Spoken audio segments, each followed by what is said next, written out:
जुमा का बयान। जुमा की नमाज फ़र्ज़ है या वाजिब सवाल किया गया तो जुमा की नमाज फ़र्ज़ है और उसकी फ़र्ज़ियत ज़ोहर से ज़्यादा ताकीद की गई है। सवाल, जुमा फ़र्ज़ होने की कितनी शर्तें हैं? तो जुमा फ़र्ज़ होने की मंदरजा झेल 11 शर्तें हैं। नंबर 1, शहर में मुकीम हो और आज़ाद होना, लिहाजा मुसाफिर और गुलाम पर जुमा फ़र्ज़ नहीं। सेहत, यानी ऐसे मरीज़ पर कि जुमा मस्जिद तक न जा सके, जुमा फ़र्ज़ नहीं, यानी इतना कमज़ोर है कि मस्जिद तक नहीं जा सकता वो, तो उस पर जुमा की नमाज फ़र्ज़ नहीं। मर्द और आकिल बालिग होना, यानी औरत, पागल और नाबालिग पर जुमा की नमाज फ़र्ज़ नहीं है। अखियारा होना और चलने पर कादिर होना, लिहाजा अंधे, लुंजे और ऐसे फालिज वाले पर कि जो मस्जिद तक न जा सकता हो, जुमा की नमाज उस पर फ़र्ज नहीं। क़ैद में न होना, मगर जबकि किसी दैन की वजह से क़ैद किया गया और अदा करने पर कादिर हो तो फ़र्ज़ है। कर्जा लिया है, अब वो कैद है और कर्जा अदा करने की ताकत रखता है तो उस पर भी जुमा की नमाज फ़र्ज़ है। हाकिम या चोर वगैरह किसी जालिम का खौफ ना होना, बारिश या आंधी वगैरह का इस कदर ना होना कि जिससे नुकसान का कभी अंदेशा हो, यानी नमाज पढ़ने जाएंगे, आंधी या तूफ़ान चल रहा है तो हम इसमें हमारी जान भी जा सकती है, ऐसी सूरत में उस पर जुमा की नमाज फ़र्ज़ नहीं है। सवाल कि जिन लोगों पर जुमा फ़र्ज़ नहीं है, अगर वो लोग जुमा में शरीक हो जाएं तो उनकी नमाज होगी या नहीं होगी?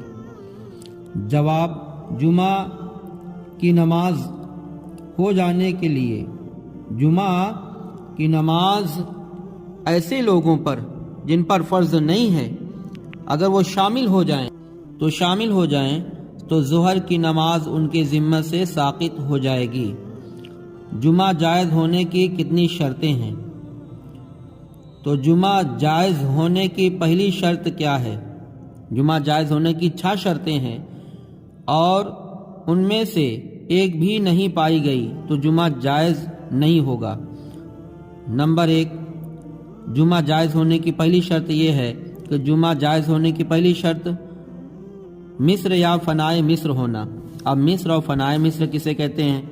मिस्र वो है जिसमें मुतअद्दिद कूचे और बाज़ार हों, गली कूचे हों और ज़िला या तहसील हो, उसके मुतालिक देहात गिने जाते हों और मिस्र के आस पास की जगह जो मिस्र के मसलहतों के लिए हो उसे फ़नाए मिस्र कहते हैं, जैसे स्टेशन और कब्रिस्तान वगैरह। सवाल, क्या गांव में जुमा की नमाज पढ़ना जायज़ नहीं? नहीं, गांव में जुमा की नमाज पढ़ना जायज़ नहीं, लेकिन जहां कायम हो, जहां पढ़ते हों लोग, वहां बंद ना किया जाए कि आवाम जिस तरह भी अल्लाह और रसूल का नाम ले गनीमत है।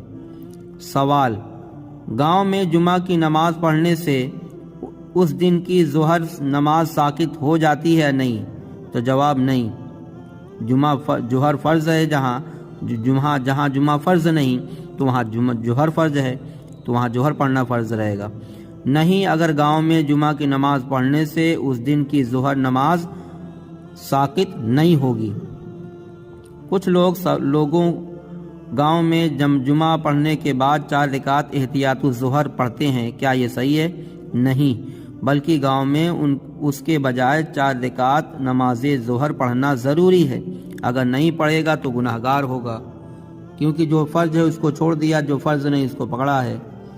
सवाल, जुमा जायज़ होने की दूसरी शर्त क्या है?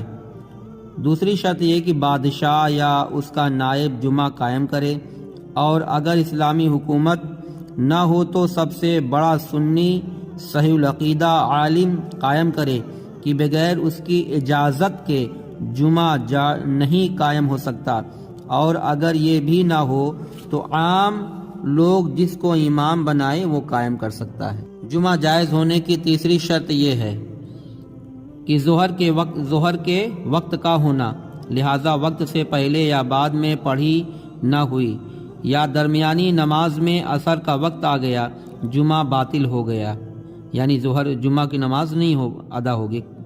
ظہر کی قضا پڑھے۔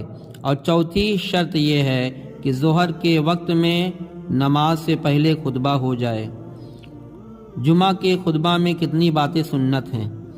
19 باتیں سنت ہیں۔ خطیب کا پاک ہونا، کھڑے ہو کر خطبہ پڑھنا، خطبہ سے پہلے خطیب کا بیٹھنا، خطیب کا ممبر پر ہونا، سامعین کی طرف منہ کرنا اور قبلہ کی طرف پیٹھ ہونا، حاضرین کا خطیب کی طرف متوجہ ہونا، سننے والے اس کی طرف توجہ کے ساتھ سنیں، خطبہ سے پہلے اعوذ باللہ آہستہ پڑھنا، اتنی بلند آواز سے خطبہ پڑھنا کہ لوگ سنیں، لفظ الحمدللہ سے شروع کرے اور اللہ تعالیٰ کی ثنا کرے، اللہ تعالیٰ کی وحدانیت اور حضور صلی اللہ تعالیٰ علیہ وسلم کی رسالت کی گواہی دینا، حضور پر درود بھیجنا، کم سے کم ایک آیت کی تلاوت کرنا، پہلے خطبہ میں واعظ و نصیحت ہونا، دوسرے میں حمد و ثنا، شہادت اور درود کا اعادہ کرنا، دوسرے مسلمانوں کے لیے دعا کرنا، دونوں خطبوں کا ہلکا ہونا، دونوں خطبوں کے درمیان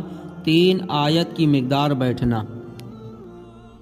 اردو میں خطبہ پڑھنا کیسا ہے؟ عربی کے علاوہ کسی دوسری زبان میں پورا خطبہ پڑھنا یا عربی کے ساتھ کسی دوسری زبان کو ملانا، دونوں باتیں سنت متواترہ کے خلاف اور مکروہ ہے۔ جمعہ کی اذان مسجد کے باہر ہونا۔ اور 5ویں شرط یہ ہے کہ جماعت کا ہونا، جس کے لیے امام کے علاوہ کم سے کم 3 مرد کا ہونا ضروری ہے۔ اور 6ٹھی شرط اذن عام ہے، اس کا مطلب یہ ہے کہ مسجد کا دروازہ کھول دیا جائے تاکہ جس مسلمان کا جی چاہے آئے، کسی کی روک نہیں ہے۔